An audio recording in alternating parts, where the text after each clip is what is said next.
Streetfood also so essentiell für Bangkok, dass es logisch ist, dass es an dem Milieu richtig Success Stories gehen.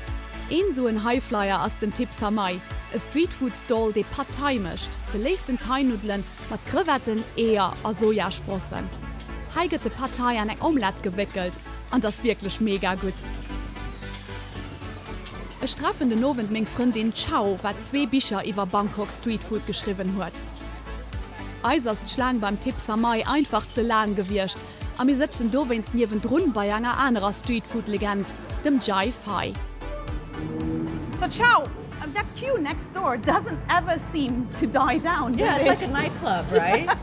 a Pad Thai nightclub. No, but I mean, that's really like a success story for street food. Yes, absolutely. It's one of the great success stories because it started out as this little shop, on the side of the street with one cook, and now they have 6, and they're making Pad Thai for like 20 people at a time in this huge, gigantic lot. It's crazy. And the line stretches down the road, you know?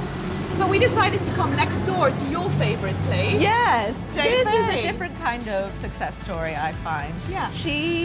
Her prices are quite a bit Very higher. high for street food prices. Quite a bit higher. Yeah. They're probably the highest street food prices in the country.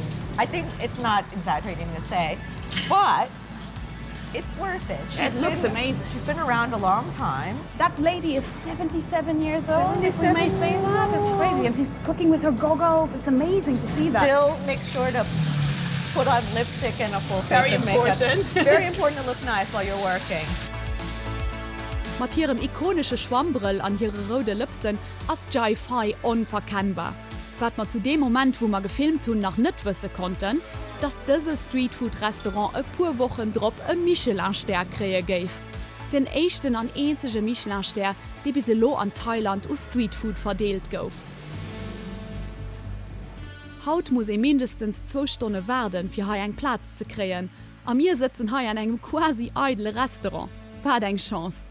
Streetfood ist cool, aber billig ist es hier beim Jai Fai sicher nicht. Das Krabomelett hat mich carrément 25 € gekostet, da das für Thai-Verhältnisse einfach extrem teuer. Aber der Thai ist ja auch Streetfood mit einem Michelin-Stern.